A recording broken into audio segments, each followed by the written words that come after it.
Hello everyone, this is Sneha Tiwari और आप मेरे यूट्यूब चैनल एक आवाज़ स्नेहा देख रहे हैं।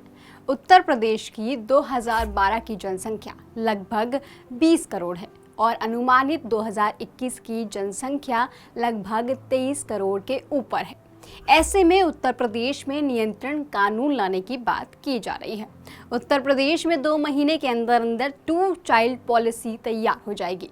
इसके लागू होते ही तीसरा बच्चा पैदा करने वालों को सब्सिडी, राशन वितरण, नौकरियां और दूसरी सरकारी योजनाओं में पहले की तरह फायदा नहीं मिलेगा। यूपी स्टेट लॉ कमीशन के चेयरमैन एएन मित्तल ने कहा है कि जनसंख्या नियंत्रित करने के मकसद से ये कदम उठाया जा रहा है। कानून बनाने के लिए उत्तर प्रदेश लॉ कमीशन राजस्थान, मध्य प्रदेश, असम के साथ चीन और कनाडा के भी इसी तरह के कानूनों को स्टडी कर रहे हैं। हालांकि आंकड़े इसके उलट हैं। यूपी में पहले मध्य प्रदेश, राजस्थान, महाराष्ट्र और गुजरात में ऐसे ही नीतियां लाई गई हैं, लेकिन इससे जनसंख्या नियंत्रण में कोई लाभ नहीं हुआ है। 2 बच्चों की नीतियों वाले राज्यों में जनसंख्या 20% बढ़ी है और जहां कानून नहीं था वहां भी औसत 20% ही बढ़ी है।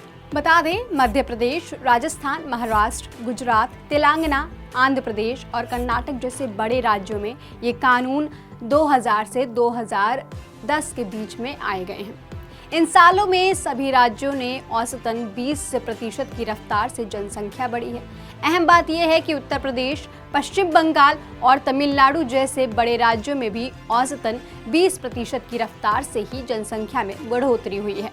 यानी ऐसे नीतियों का राज्य की जनसंख्या पर कोई फर्क नहीं दिखने वाला है। मध्य प्रदेश की अगर हम बात करें तो यहाँ 2001 से 2 बच्चों की नीति लागू की गई है।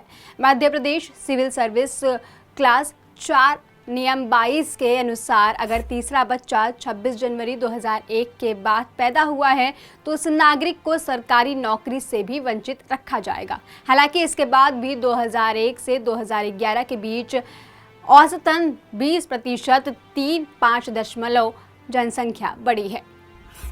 राजस्थान की अगर हम बात करें तो यहाँ 2002 में Rajasthan civil services rules 1996 section 53A लागू हुआ था।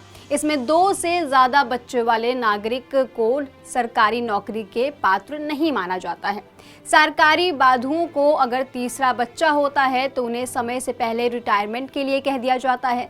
साल 2016 में नौकरियों में प्रमोशन से भी ये नियम हटा दिया गया था, लेकिन रिटायरमेंट वाले नियम पहले जैसे ही हैं। महाराष्ट्र में civil services declaration of small family rules 2005 के तहत 2 से ज़्यादा बच्चा पैदा करने वाले को राज्य सरकार की नौकरियों के लिए अपात्र माना जाएगा।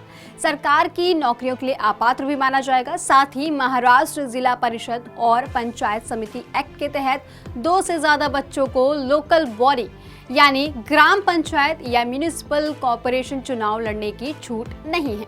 गुजरात में 2005 में गुजरात सरकार ने लोकल अथॉरिटी एक्ट में बदलाव किया था।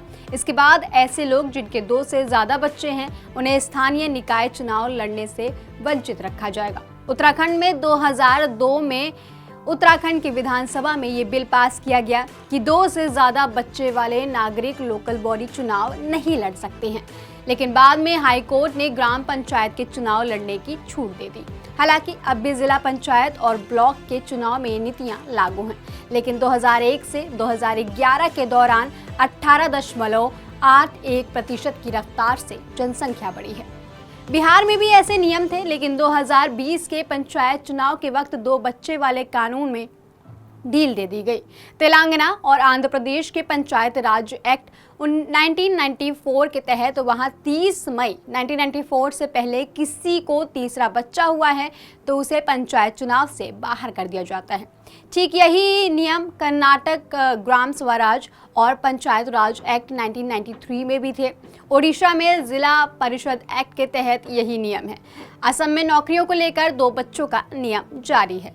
अब इस नियंत्रण कानून को यूपी में भी लाने की बात की जा रही है, लेकिन यूपी में तो राजनीति का असर इतना ज़्यादा है कि यूपी में इन कानूनों को लेकर धर्मगुरुओं की भिड़ंत तो होनी शुरू हो चुकी है।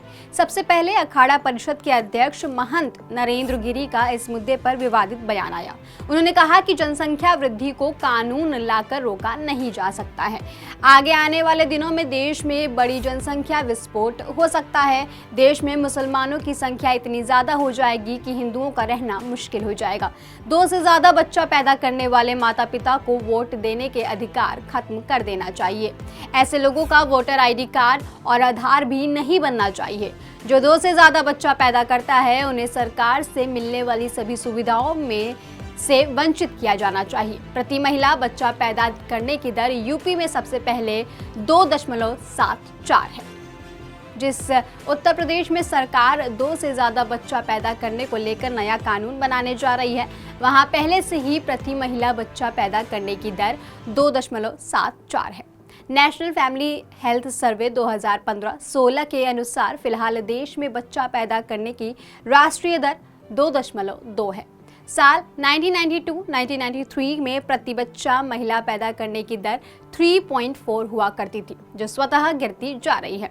देश में प्रमुख 22 राज्यों में से 19 राज्य ऐसे हैं जहां प्रति महिला बच्चा पैदा करने की दर औसतन 2.2 हो गई है।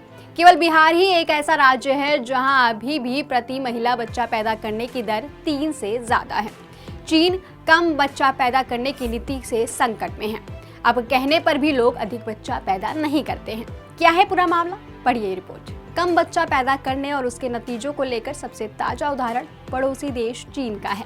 चीन सरकार ने 1979 में अपने यहाँ 1 चाइल्ड पॉलिसी लागू की थी। नतीजन 2010 में जहाँ कुल जनसंख्या में बुजुर्गों का शेयर 13.26% था, वहीं 2020 में इसे बढ़कर 18.7% हो गया।